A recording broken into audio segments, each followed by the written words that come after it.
The stars look different from this far out in space, Commander Jake Miller thought as he stared through the observation window of the human starship Liberty. They had been traveling for 6 months now, pushing deeper into unexplored space than any human ship had gone before. The mission was simple on paper but complex in reality. They were looking for signs of intelligent life. Jake was 30 years old with brown hair that he kept short according to military regulations. His blue eyes had seen combat during the Mars uprising 5 years ago, but now they searched for something different. He wanted to find proof that humanity was not alone in the universe.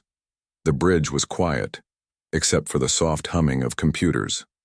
Lieutenant Amy Chen sat at the navigation console, her fingers dancing over the controls. She was the best pilot Jake had ever worked with, and he trusted her with his life commander. "We are picking up something strange," Amy said suddenly. Her voice was calm, but Jake heard the excitement underneath.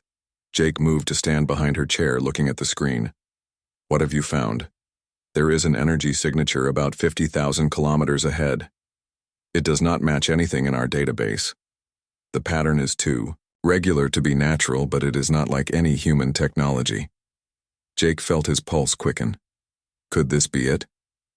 After all these years of searching, could they finally have found alien life? "Put it on the main screen." The large display at the front of the bridge came to life, showing a section of space that looked empty at first. Then Jake saw it. A shimmer like heat waves rising from hot pavement in summer. Something was there, but it was almost invisible. The shimmer grew stronger, and suddenly a ship appeared as if stepping out from behind an invisible curtain. It was beautiful and strange, with a hull that seemed to flow like liquid metal. The color was violet, but it shifted and changed, catching light in ways that made no sense to human eyes. Jake had seen many ships in his career, but nothing like this. It was organic and mechanical at the same time. Curves and angles that should not exist together, but somehow did. The ship was about the same size as the Liberty, but it moved through space, like a fish through water. "All stations report," Jake commanded, trying to keep his voice steady. Weapons Officer Lisa Brown spoke first. "No hostile actions detected. Their weapons, if they have any, are not activated." Communications Officer Kevin Park added, "They are sending a signal, Commander.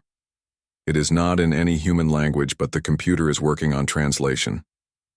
"How long until translation is complete?" Jake asked. "Maybe 10 minutes. Kevin replied. "The signal has mathematical patterns that suggest they want to communicate." Jake nodded. Mathematics was the universal language. If these beings understood math, they could find a way to talk. "Keep working on it. Amy, hold our position, but be ready to move if needed." The alien ship came closer, moving with grace that made the Liberty look clumsy by comparison. It stopped exactly 1,000 meters away, a respectful distance that showed intelligence and caution. "Commander, the translation is coming through." Kevin said, "It is basic, but we can understand." "Then put it through," Jake ordered. A voice filled the bridge unlike anything they had ever heard. It was musical and flowing like water over rocks, but the computer translation came through clearly. "Greetings, humans of Earth. We mean no harm. We are explorers, like you. We have watched your species for some time. You show promise." Jake picked up the communication device. "This is Commander Jake Miller of the Earth ship Liberty. We are peaceful explorers. We are honored to meet you." There was a pause. Then the voice came again. "I am Princess Lyra of the Celestial Empire. My father rules 7 star systems. We have need of your help. Help." Jake was surprised. Beings with technology, this advanced, needed human help. What kind of help? "A plague has struck our worlds. Our medicine cannot stop it. We have studied your history.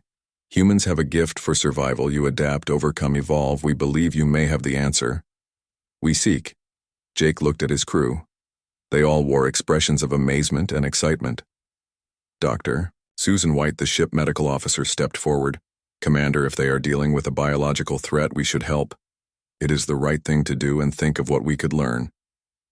Jake nodded. Agreement.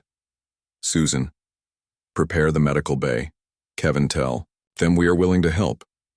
Ask if they want to come aboard or if we should go to their ship. The response came quickly. We will come to you. 3 of us only. To show trust, we come without weapons. Jake organized a welcoming party. He chose carefully Dr. White for medical expertise, Amy, as his second-in-command, and 2 security officers just in case. They gathered at the airlock waiting.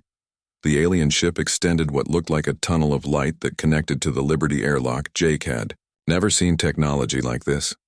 The tunnel seemed solid, but translucent stars visible through its walls. The airlock opened with a hiss. 3 figures stepped through, and Jake forgot how to breathe for a moment. They were tall, nearly 7 feet, with bodies that were humanoid but different. Their skin had a blue glow like moonlight on water. Their faces were beautiful, with high cheekbones and large eyes that held swirls of silver and gold. Their hair, if it was hair, moved like it was underwater, flowing and shifting. The one in front wore robes that seemed to be made of liquid mercury, constantly shifting and reforming. She was clearly female, though Jake could not say exactly how he knew. Her presence filled the room, not with intimidation, but with a strange warmth. "I am Princess Lyra," she said. Her voice without the translator was even more musical. "Welcome to our first meeting, humans." Jake stepped forward, trying not to stare. "Welcome aboard the Liberty, Princess Lyra. I am Commander Jake Miller. This is my crew. We are ready to help however we can." Lyra smiled, and it was like sunrise. "You are, as we hoped. Commander, direct, honest, willing to help others, even strangers. These are human qualities we admire." She moved closer, and Jake caught a scent like flowers that bloomed on no Earth garden. Her eyes met his, and he saw depths there like looking into space itself. "We have much to discuss. Commander, our people are dying. Every day we delay costs lives. But first I must know, can you truly help us, or is human adaptability just a legend we tell ourselves?" Jake straightened his shoulders. "Humans have survived everything the universe has thrown at us. War, disease, disaster, and we always find a way. If there is an answer, we will find it." Together, Lyra studied him for a long moment. Then she did something unexpected. She reached out and touched his hand. Her skin was warm and smooth, with a slight electric tingle. "I believe you, Commander Jake Miller. Together we will save my people, and perhaps find something neither of us expected."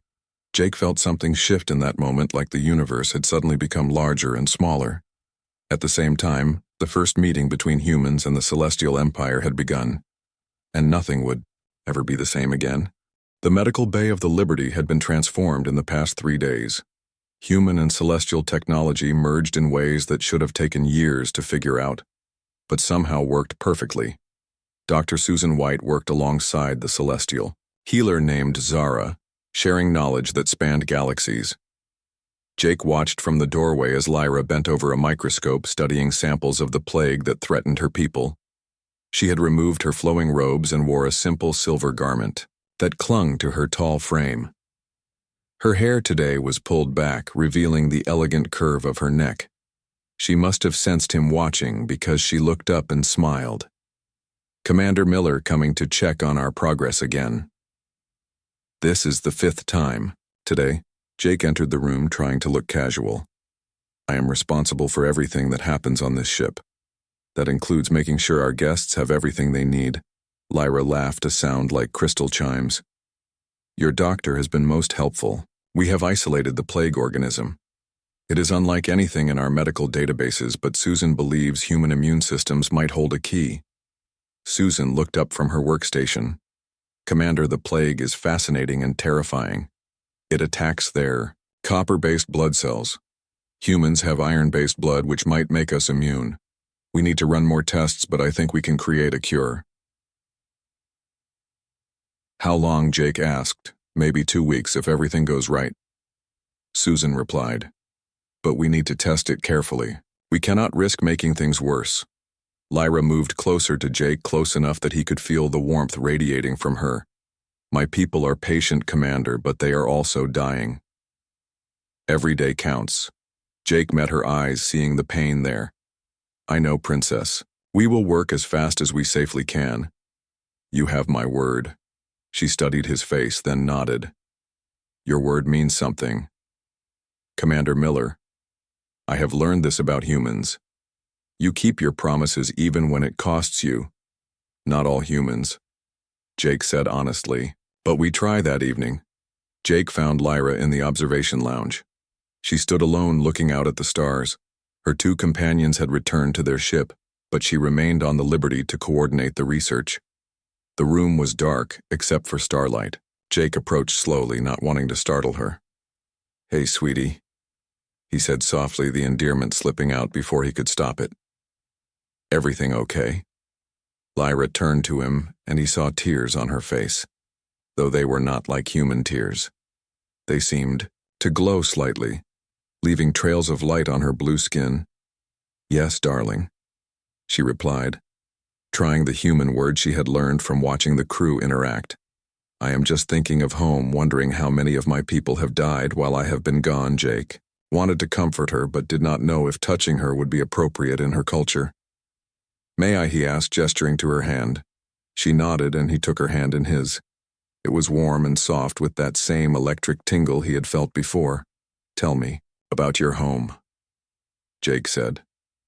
Lyra smiled sadly. It is beautiful, Commander. Our cities float in the clouds, held up by technology your scientists would call impossible. The sky changes color with our emotions, showing the mood of our people. Right now I imagine it is gray with fear and sorrow. It must be hard being so far away, Jake said. She squeezed his hand. I am where I need to be. If we succeed here, I will save billions of lives. That is worth any personal cost. They stood together in silence, watching the stars. Jake became aware of how right her hand felt in his. How natural it seemed despite her being from another world. Commander, may I ask you something personal? Lyra said, of course. Do you have what humans call family? Someone waiting for you on Earth? Jake shook his head. My parents died in the colony ship disaster 10 years ago. No siblings, no wife or children, just my crew and my duty. Lyra turned to face him fully. In my culture, we believe that no one should be alone, that connections between beings are what give life meaning. We believe that too, Jake said. We just do not always practice it. Why not? She asked, genuinely curious. Jake thought about it. Fear, maybe. Or being too busy, or not finding the right person. And what would the right person be like? Jake looked at her, really looked at her. This alien princess who had traveled across space to save her people, who stood here holding his hand like it was the most natural thing in the universe. Someone brave, Jake said slowly. Someone who cares about others more than themselves. Someone who can find beauty even in darkness. Someone who makes me want to be better than I am. Lyra stepped closer. You have just described yourself. Commander Miller. No. Jake said I was describing you. The moment stretched, between them full of possibility and impossibility. They were from different worlds, different species, but in that moment, none of that mattered. A voice over the intercom broke the spell. Commander Miller, to the bridge, please. We have a situation. Jake sighed. Duty calling him away again. I have to go. Lyra nodded. I understand. Duty first, always. Jake started to leave, then stopped. Will you have dinner with me tomorrow? In my quarters. We could talk more about the cure, about your world, about anything you want, she smiled. Yes, Jake, I would like that very much. On the bridge, Jake found controlled chaos. Several more celestial ships had appeared surrounding the Liberty. Amy stood at her station, hands ready on the controls. What is the situation, Jake? asked. Kevin answered. 5 celestial ships just arrived, Commander. They are not responding to our hails, but they are not showing hostile intent either. Jake looked at the screen. The ships were similar to Lyra's, but larger and more heavily armed. Open. A channel to Princess Lyra. Lyra appeared on the screen a moment later, looking concerned. Commander, what is happening? Princess, there are 5 of your ships here. Do you know why? Her face went pale. Those are Imperial Guard ships. My father must have sent them. Something has happened at home. Before Jake could respond, one of the celestial ships sent a message. Lyra's image was replaced by another celestial, this one male and wearing armor that seemed to be made of starlight. Princess Lyra, The figure said, "You must return immediately. The plague has mutated. It is spreading faster. The Emperor is ill." Lyra gasped. "Father is sick. How bad is it?" "He has days, perhaps less. You are needed home." "Princess." "The council is already discussing succession." Jake saw the conflict on Lyra's face. She looked at him. Then at the guard. "I cannot leave yet," she said. "We are close to a cure. The humans are helping us." The guard looked skeptical. "Humans helping us?" "Princess, they are primitives. What could they possibly offer?" Jake felt anger rise but kept his voice calm. "This primitive would like to point out that we are the ones making progress on a cure. Your advanced medicine has failed, but ours might succeed." The guard turned his attention to Jake. "You dare speak to me? Human, I am General Corax of the Imperial Guard, and I am Commander Miller of the Earthship Liberty." Jake replied, standing straighter. "On my ship I speak when I choose." General Lyra stepped between them on the screen. "Stop this, General. My father sent me here to find help. I have found it. Commander Miller and his people are our best hope." The general did not look convinced. "Princess, with respect, your father is dying. You must return." "Give us 1 more week," Jake said. "If we do not have a cure by then, Princess Lyra can return with you." Lyra looked at Jake, gratitude in her eyes. "General, please, 1 week. It could save father and billions of others." The general considered. "You have 3 days, Princess. That is all I can give you. After that we return, with or without you." The screen went dark. The bridge was silent for a moment. Then Amy spoke. 3 days, Commander. That is not much time." Jake headed for the door. "It will have to be enough. Amy, you have the bridge. I will be in the medical bay. Everyone who is not on duty should get some rest. We are going to need all hands working on this." As he left, Jake heard Amy mutter, "No pressure or anything, just save an entire alien civilization in 3 days." In the medical bay, Jake found Susan and Lyra already working. Susan looked up as he entered. "I heard," she said. 3 days, Jake. That is almost impossible." "Almost is not the same as completely impossible." Jake replied. "What do you need?" Susan listed supplies and equipment, some of which they had, and some they would have to improvise. Jake took notes, making plans. Lyra worked in silence, but Jake could see the tension in her shoulders. He wanted to comfort her, but there was no time. The clock was ticking and billions of lives hung in the balance, including her father's. They worked through the night and into the next day. The cure was taking shape, but it needed testing. Jake watched Lyra grow more exhausted, her glow dimming as she pushed herself beyond her limits. Finally, he had to intervene. "Lyra, you need to rest." "I cannot rest while my people die," she protested. "You will not help them if you collapse," Jake said firmly. 2 hours of sleep. That is an order." She looked at him surprised. "You cannot give me orders. I am not part of your crew." Jake smiled. "No, but you are on my ship. And as captain, I am responsible for everyone on board, including stubborn alien princesses." Despite everything, Lyra laughed. "Fine, Commander." 2 hours, but no more. As she left for the quarters they had assigned her, Jake turned back to the work. They were close, he could feel it. They just needed a little more time and maybe a miracle. The second day brought breakthrough and disaster in equal measure. Susan had successfully created what she believed was a cure. But during testing, one of the sealed containers cracked, exposing her to the plague. Everyone stood frozen as Susan looked at her hand where a drop of infected blood had touched her skin. "I guess we will find out if humans are really immune," she said with forced calm. Jake wanted to put her in quarantine immediately, but Susan refused. "If I am going to get sick, it will happen whether I am in quarantine or not. Let me keep working while I can. Every hour matters." Lyra placed her hand on Susan's shoulder. "Brave human doctor. You risk your life for people you have never met. This is why we came to you. This spirit, this determination to help others even at great cost." Susan smiled. "Though I would prefer not to die if possible. So let's make this cure work." They monitored Susan closely as they continued working. 6 hours passed, then 12, then 18. Susan showed no signs of infection. Her blood test came back clean. Human immunity was confirmed. "This is it," Lyra said, holding up a vial of clear liquid. "The cure. It works in our simulations. It should save my people. But we have not tested it on actual Celestials." Susan warned it could have unexpected effects. Lyra looked at the vial, then at Jake and Susan. "I will test it on myself." "No," Jake said immediately. "Absolutely not. It is logical," Lyra argued.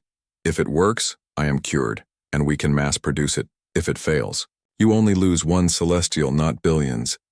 Jake grabbed her shoulders, gentle but firm. "You are not just one Celestial. You are the princess. Your people need you to lead them, and I need you to stay safe." The last words slipped out before Jake could stop. Then Lyra looked at him with those silver gold eyes seeing right through him. "You need me?" she asked softly. Jake realized there was no point hiding it anymore. "Yes, I need you. I know we just met. I know you are from another world. I know this is impossible, but I need you safe." Lyra reached up and touched his face. Her hand was warm against his cheek. "Jake, I feel it too. This connection between us. It should not exist. But it does." Susan cleared her throat. "Sorry to interrupt, but we still need to test the cure." Before anyone could stop her, Lyra grabbed the vial and injected it into her arm. Jake lunged forward, but it was too late. "Lyra, what have you done?" She smiled at him. "What needed to be done? Now we wait." The next hours were the longest of Jake's life. Lyra sat in the medical bay, hooked up to monitors that tracked her vital signs. Jake refused to leave her side, holding her hand as they waited. "Tell me about Earth," Lyra said, trying to distract them both. "Tell me about your oceans. I have seen them in your databases, but I want to hear you describe them." Jake talked about the Pacific Ocean, where he had learned to swim as a child. He described the way the water looked at sunset, the sound of waves on the beach, the taste of salt in the air. Lyra listened with her eyes closed, smiling. "I would like to see that," she said. "One day when this is over, I would like to stand in your ocean and feel the water on my feet." "You will," Jake promised. "I will take you there myself." General Korax appeared on the communication screen. "Princess Lyra, your time is up. We leave in 1 hour with or without you." Lyra stood up stronger than she had been in days. "The cure works. General, I am healed. We can save our people."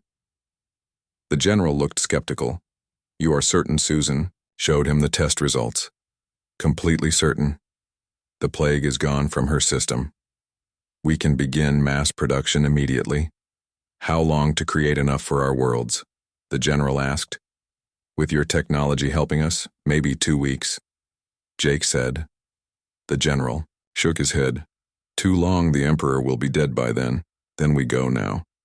Jake said, "We take what we have and make more on the way. Your ships are faster than ours. You can get us there in time. You would come with us, human." The general seemed surprised. Jake looked at Lyra. "Of course we started this together. We finish it together." Lyra squeezed his hand.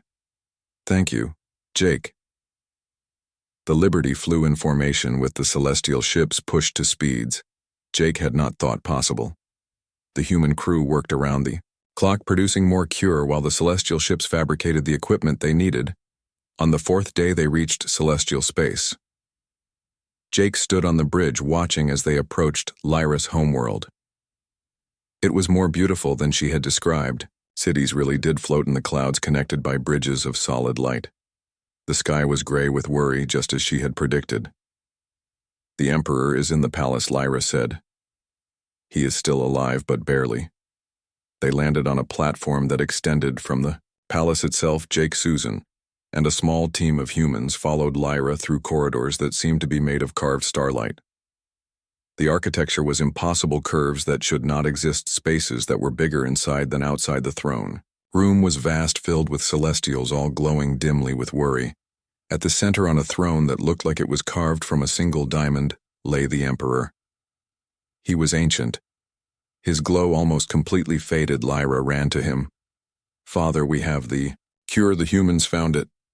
The Emperor opened his eyes with effort. "My daughter, you succeeded, and these are the humans who saved us." Jake stepped forward. "Your Majesty, I am Commander Jake Miller. We have the cure." The Emperor studied Jake. "I see why my daughter trusts you, human. You have honest eyes." Susan administered the cure to the Emperor. Then they waited. The room was silent. Thousands of Celestials watching their dying leader. Then slowly, like dawn breaking, the Emperor's glow began to return. Color spread through his skin and his eyes opened fully alert and aware. The room erupted in celebration. Celestials sang in harmonies that made the palace itself ring like a bell. Jake found himself pulled into embraces by beings he had never met, all thanking him in languages the translator could not keep up with. The Emperor stood tall and strong now. "My people," he said, his voice carrying throughout the palace. "The humans have saved us. They came to us as strangers and leave as family." He turned. "To Jake, Commander Miller, you have given us our lives back. Name your reward. Whatever you want, if it is in my power to give, it is yours." Jake looked at Lyra, who was crying those glowing tears of joy. "Your Majesty, we did not do this for reward. We did it because it was right." The Emperor smiled. "Spoken like a true human. But surely there is something you desire." Jake hesitated, then decided to be honest. "There is one thing, but it is not mine to take, only to ask for." The Emperor followed Jake's gaze to Lyra, and understanding dawned in his ancient eyes. "I see, my daughter, what do you say to this?" Lyra stepped forward and took Jake's hand. "Father, I have found something I did not expect when I left to seek help. I found someone who makes me complete. I wish to stay with Jake to be the bridge between our peoples and to be with the one I love." The room went silent. Jake could not breathe. Did she just say love? The Emperor looked between them. "Human, you would take my daughter from her people?" "No, your Majesty," Jake said, "I would never take her anywhere. She is free to choose if she wants to stay here, I understand. If she wants to come with me, I will protect her with my life. If she wants to travel between both worlds, I will make that possible. Whatever makes her happy." "And what would make you happy, Commander?" the Emperor asked. Jake looked at Lyra. "Being with her, wherever that is." The Emperor nodded. "Love between species is rare, but not unheard of in our history. If this is what you both choose, you have my blessing." Lyra turned to Jake. "Is this what you choose?" Jake pulled her close, not caring that thousands of aliens were watching. "Yes, I choose you. I choose us." She kissed him then, and the room exploded in celebration again. The kiss was electric, literally, as their different energies mingled. Jake felt like he was touching starlight. When they pulled apart, Lyra was glowing brighter than he had ever seen her. And Jake felt different too, like something had changed inside him. Susan scanned him with her medical device. "Jake, you are reading differently. Your cells, they are changing." "Changing how?" Jake asked, though. He felt no fear. "Adapting," Susan said in wonder. "Your body is adapting to be more compatible with celestial physiology. This should not be possible." The Emperor laughed. "Humans truly are remarkable. Your species' gift for adaptation extends even to love itself." Over the next week, they distributed the cure throughout celestial space. Billions were saved, and Jake became a hero to an entire civilization. But he barely noticed, too focused on Lyra and the future they were building together. The Emperor offered Jake a ship that could travel between Earth and celestial space. A combination of both technologies. Jake accepted, knowing that their worlds would need ambassadors who understood both cultures. On their last night in the palace, Lyra took Jake to her favorite spot, a garden that floated separate from the city, accessible only by a bridge of light. The plants there were unlike anything on Earth, singing softly in the wind, glowing with their own inner light. "This is where I came when I needed to think," Lyra said. "Before I met you, I would stand here and wonder if I would ever find someone who understood me. And now," Jake asked, "now I know that home is not a place. It is a person, and you are my home." Jake Miller. Jake held her close as they watched the 3 moons of her world rise over the city. Tomorrow they would leave for Earth to show Lyra his world and to announce the alliance between their peoples. But tonight they just stood together, two beings from different worlds who had found each other against all odds. "Hey, sweetie." Jake whispered the phrase that had become special between them. "Thank you for choosing me." "Yes, darling," Lyra replied, "always and forever." Earth had never seen anything like the ship that descended through the clouds above New York City. The celestial vessel gifted by the Emperor was a marriage of technologies beautiful and impossible. It landed in the United Nations Plaza where thousands had gathered to witness history. Jake stood at the ship door with Lyra beside him. She wore a dress that combined human and celestial fashion, flowing fabric that seemed to contain starlight itself. Her hand was warm in his, giving him strength. "Ready?" Jake asked. "To meet your world leaders or to meet your planet?" Lyra asked with a smile. "Both. I have faced plague and death." "Jake Miller, your politicians do not frighten me." The doors opened and they walked out together. The crowd gasped at the sight of Lyra, the first alien being most humans had ever seen. She glowed softly in Earth, sunlight, her beauty otherworldly, but somehow warm and approachable. The Secretary General of the United Nations stepped forward, an older woman named Maria Santos, who had led Earth through its expansion to the stars. "Welcome to Earth, Princess Lyra." "We are honored by your presence," Lyra bowed gracefully. "Secretary General Santos, the honor is mine. Your people saved mine. We are forever in your debt." Maria smiled. "Commander, Miller has sent reports, but we would love to hear from you directly about your people and what this alliance might mean over the following weeks." Jake and Lyra traveled Earth, meeting with leaders but also regular people. Lyra was fascinated by human diversity, how the same species could have such different cultures and beliefs. She loved Earth food, especially chocolate, which did not exist in her world. She cried when she saw the ocean for the first time, standing in the waves just as she had dreamed. But not everything was smooth. Some humans feared the Celestials, worried about invasion or replacement. Others saw only the opportunities for technology and wealth, caring nothing for friendship. Jake and Lyra worked tirelessly to build bridges of understanding. One evening in Paris, where they were attending a diplomatic dinner, Jake found Lyra on the hotel balcony looking sad. "Hey, sweetie," Jake said, approaching her. "What is wrong?" "Some of your people hate me," Lyra said quietly. "Today a man called me an invader. Said I was here to destroy humanity." Jake pulled her into his arms. "There will always be people who fear what they do not understand. But look at how many embrace you. How many see you for who you really are." "And who am I really?" she asked. Jake lifted her chin to look at her. "You are the bravest person I know, human or celestial. You are compassionate and brilliant and kind. You are the woman who risked everything to save her people, and in doing so brought two civilizations together. You are the love of my life." Lyra kissed him deeply. When she pulled back, her glow was brighter. "Jake, I have something to tell you." "What is it?" "Remember when Susan said your cells were changing? How you were adapting?" Jake nodded. It had been happening slowly, but surely his endurance was greater, his senses sharper. He could even see a bit into the ultraviolet spectrum, now seeing colors that had no human names. "It is not just random adaptation," Lyra said. "Our species, when we truly bond with someone, our energies synchronize. You are becoming more like me as I am becoming more like you." Jake touched her face, noticing for the first time that her skin felt less electric, more familiar. "You are changing too." "Yes. My glow is softer. My body temperature is adjusting to match yours. We are meeting in the middle, becoming something new together. Is this permanent?" Jake asked. "Only if we want it to be," Lyra said. "The bond can be broken, but Jake, I do not want it to be." "Neither do I," Jake said. "Never."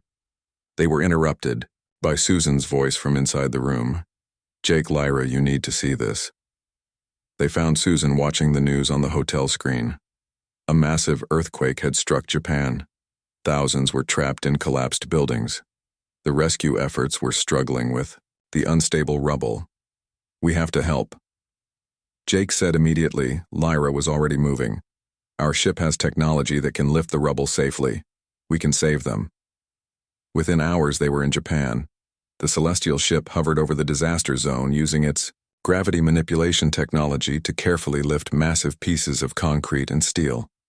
Japanese rescue workers guided them to where survivors were detected. Jake and Lyra worked side by side for 3 days straight. They saved hundreds of lives, human and celestial technology working in perfect harmony. The world watched as an alien princess risked her life to save human strangers when the last survivor was pulled free. A little girl who had been trapped for 60 hours, the crowd erupted. In cheers, Lyra was exhausted, her glow dim, but she smiled as the girl's mother embraced her. "This is why we are here." Lyra told the cameras to help each other, human or celestial. "We are all people. We all deserve life and hope and love." The incident changed public opinion overnight. Lyra became a beloved figure around the world. The girl she had saved last started calling her the Angel Princess, and the name stuck. 6 months after arriving on Earth, Jake and Lyra were married in a ceremony that was broadcast. Across both worlds, they held it on the shore of the Pacific Ocean, where Jake had learned to swim where Lyra had first touched Earth. Water. Amy was Jake's best woman, while Zara, the celestial healer, stood with Lyra. The Emperor himself came to Earth for the first time to give his daughter away. Maria Santos officiated the ceremony. "Do you, Jake Miller, take Princess Lyra of the Celestial Empire to be your wife across species, across worlds, across whatever the universe might throw at you?" "I do, Jake," said his voice strong and clear. "Do you, Princess Lyra, take Commander Jake Miller of Earth to be your husband, to bind your life with his, to create something new and beautiful between your peoples?" "Yes, darling," Lyra said, making everyone laugh. "I do." When they kissed, the crowd on the beach cheered, but they also gasped. Jake glowed just a little bit, a soft light that matched Lyra's, and Lyra's feet stayed firmly on the ground, no longer floating slightly as her people usually did. They were changing each other, becoming something new. The first true hybrid couple, paving the way for others who would follow. The reception was a mixture of human and celestial traditions, Earth music mixed with alien harmonies, food from both worlds shared and enjoyed. The Emperor danced with Maria Santos while Susan taught celestial healers the electric slide late that night. Jake and Lyra walked alone on the beach. The party continued in the distance, but they had slipped away for a moment of privacy. "No regrets?" Jake asked. "How could I regret finding you?" Lyra replied, "You saved my people, but more than that, you saved me. I was so focused on duty, on being the perfect princess, that I forgot to live. You reminded me that life is about connection, about love." Jake spun her around in the sand, making her laugh. "You changed me too. I was just going through the motions, doing my duty, but not really living. You brought light into my life, literally and figuratively." They stopped walking and stood facing each other, two beings who should never have met, but who had found each other across the vast darkness of space. The Emperor had given them a gift beyond the ship. He had made Lyra the official ambassador to Earth, with Jake as her co-ambassador to the Celestial Empire. They would spend their lives traveling between worlds, building bridges, helping both species grow together. But more importantly, they would do it together. "Hey, sweetie," Jake said, pulling her close. "Ready for our next adventure?" "Yes, darling," Lyra replied. "With you, I am ready for anything." Above them, the stars shone bright, infinite with possibility. And on the beach, two hearts beat as one human, and celestial proof that love could conquer any distance. The next morning brought new challenges. A message came from deep space, from a species neither human nor celestial had encountered before. They had heard of the alliance, of the cure that had saved billions. They too needed help. Jake and Lyra looked at each other and smiled without hesitation. "We'll help," Jake said. "It is what we do." Lyra added, and so their real adventure began, not just as husband and wife, but as the first ambassadors of the United Worlds. The couple who had proven that different species could not just coexist, but thrive. Together, Susan had started studying the biological changes in Jake and Lyra. She believed they were evolving into something entirely new, perhaps the first of a new kind of being that could bridge all species. But Jake and Lyra did not care about being first or special. They cared about each other, about their peoples, and about helping anyone who needed it. That was the human way. And now it was the celestial way, too. Together they would face whatever came next. Whether it was new species to meet, new plagues to cure, or new worlds to explore, they would do it hand in hand. Their love had saved billions, and it was just the beginning. 2 years had passed since Jake and Lyra had answered that first distress call from unknown space. They had helped 17 different species since then, each with their own crisis, each grateful for the human celestial alliance. Lyra stood in their quarters aboard their ship, the Unity, looking at a medical scanner with wonder and just a little fear. Jake found her there, staring at the device like it might explode. "Hey, sweetie," Jake said softly. "What you looking at?" Lyra turned to him, and Jake saw tears, those beautiful glowing tears on her face. But she was also smiling. "Jake, we did it. We actually did it." Did what Jake asked, confused. She handed him the scanner. Jake looked at the display, then looked again, then sat down hard on the nearest chair. "You are pregnant," he whispered. "We are pregnant," Lyra corrected. "The first human celestial hybrid child." It should have been impossible, but somehow our adapted biology made it real. Jake stood and pulled her into his arms gently, like she might break. "A baby. Our baby Susan says it is healthy." Lyra continued, growing normally. "It has aspects of both our species, but it is stable. It is perfect." Jake kissed her deeply, then pulled back to look at her. "How long have you known?" "Only since this morning. I wanted to be sure before I told you." They stood there holding each other, processing this miracle. After a moment, Jake laughed. "What is funny?" Lyra asked. "Your father is going to be interesting when he finds out," Jake said. "The Emperor of 7 star systems is going to be a grandfather to a half-human child." Lyra laughed too. "He will be thrilled. He has been asking when we would give him grandchildren every time we visit." They called the Emperor that evening. His holographic form appeared in their quarters, tall and regal, but his face broke into pure joy when they told him. "A child," he said, "a bridge between our peoples, born of love. This is the greatest gift you could give me. When will you come home so we can celebrate?" "Actually, Father," Lyra said, "we were thinking of having the baby on Earth. Jake's home city of Seattle has offered us a place to stay." The Emperor nodded. "Where the child is born matters less than that. It is born healthy and loved. But I will visit often. You cannot keep me from my grandchild," they called Maria Santos next, who literally jumped up and down with excitement. "This is historical. This child will be the living symbol of our alliance. I am going to be an honorary grandmother." "Right?" Jake laughed. "Everyone is going to be this kid's honorary family." The pregnancy progressed smoothly, though it was unlike anything Susan had ever monitored. The baby seemed to glow slightly in the ultrasounds, and its heartbeat had a musical quality that was purely celestial. But its development followed human patterns and timelines. Jake and Lyra traveled less during this time, staying mostly on Earth. They found a house in Seattle with a view of both the mountains and the water. It was there on a rainy Tuesday evening that Lyra went into labor. Jake had delivered babies before in emergency situations during his military service, but this was different. This was his child.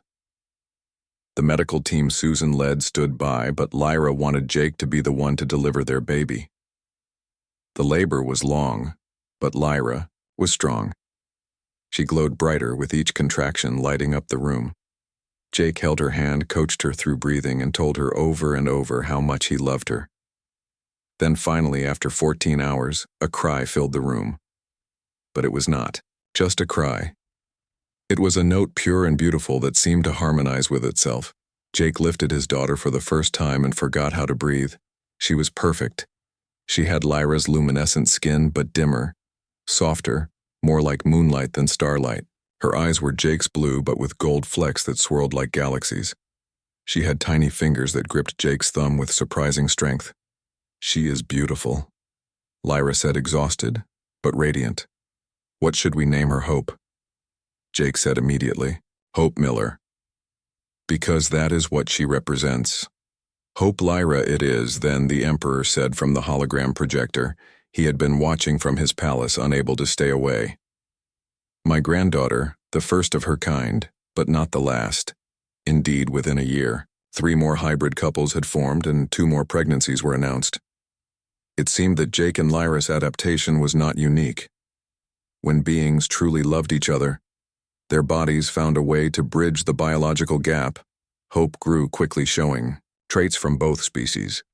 She could eat both human and celestial food. She needed less sleep than human children, but more than celestial young. She learned to speak at 6 months and was walking at 8 months. Her first word was light in both English and celestial, spoken simultaneously in perfect harmony by age 3. Hope was a phenomenon. She could see the full light spectrum, understand complex mathematics, and speak 12 languages. But more importantly, she was kind. She helped other children. Without being asked, shared everything she had and could make anyone smile with her musical laughter. Jake and Lyra had 2 more children in the following years. A boy named Atlas who carried the world on his shoulders but made it look easy. And another, girl named Star, who lived up to her name by shining wherever she went. Their family became the model for integration. Earth and celestial schools started exchange programs. Businesses formed partnerships. Technologies merged and improved. But not everyone was happy about the changes. A group calling themselves the Pure Earth Alliance began causing problems. They believed humans should stay human, that the hybrids were abominations. They attacked mixed couples and threatened the children. Jake was at a diplomatic meeting when the call came. The Pure Earth Alliance had taken over Hope's school. They had hostages, including Hope and her class of 30 children, both human and hybrid. Jake and Lyra arrived at the school with security forces, but the situation was delicate. The Alliance had weapons and scared children. Let me talk to them, Lyra said. Too dangerous. Jake argued. Hope is in there. Lyra replied. Our daughter and many others. I have to try. She walked toward the school. Slowly, hands raised. The leader of the Alliance shouted at her to stop. I am Princess Lyra. She called out. I know you fear us. Fear what we represent. But look at me. Really. Look, I am a mother like many of you. I love my children. I want them safe. You are poisoning our species. The leader shouted back, making us weak. No, Lyra said, we are making you stronger. Humans' greatest gift is adaptation. You survived ice ages, plagues, wars. Because you change, you grow. The children in that school are not less human. They are more. They are human plus. The man hesitated. Lyra took another step forward. Your fear is natural. Lyra continued. Change is frightening. But those children are innocent. They did not choose to be born different. They are just kids who want to play and learn and be loved. Let them go, and we can talk about your concerns properly. Jake watched his wife work magic, slowly talking the man down, appealing to his humanity. It took 3 hours, but eventually the Alliance members surrendered. The children were released. Unharmed, Hope ran to her parents, hugging them both. Mom was amazing, she told Jake. She kept us calm, told us stories. She said you would come, always. Jake said, holding his family close, we will always come for you. The incident led to changes in how integration was handled. More effort was put into education and communication, helping people understand that diversity made everyone stronger. Years passed. The hybrid children grew up brilliant and capable. Hope became a doctor like Susan, working to understand the biological changes that allowed interspecies compatibility. Atlas became an engineer, designing ships that could travel further and faster than ever before.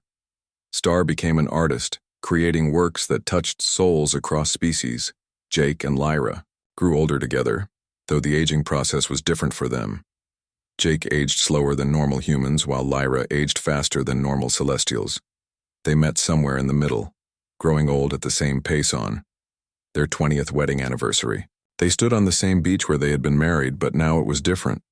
The beach was full of families, mixed couples and their children playing in the waves. The sound of human laughter mixed with celestial harmonies. This is what we built, Jake said, watching Hope help a young hybrid child build a sandcastle. A future where anyone can love anyone, where children like ours are normal? Not miraculous. Lyra leaned against him. We did not build it alone. Every person who chose love over fear, helped every child who saw a friend instead of an alien, contributed.